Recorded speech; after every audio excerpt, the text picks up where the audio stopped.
तर राज्यातल्या 5व्या टप्प्यातल्या निवडणुकीसाठी आज मतदान होणार आहे। कल्याण लोकसभा मतदारसंघासाठी आज मतदान होत आहे आणि या मतदानाच्या पार्श्वभूमीवर निवडणूक आयोग देखील सज्ज झालाय।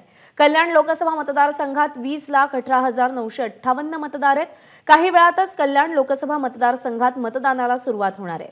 दरम्यान मतदार केंद्रावरून आढावा घेतला आमचे प्रतिनिधी सुरेश काटे यांनी। राज्यातील लोकसभेचा आजचा 5वा टप्पा आहे आणि या 5व्या टप्प्याच्या मतदानाला काही वेळातच सुरुवात होणार आहे।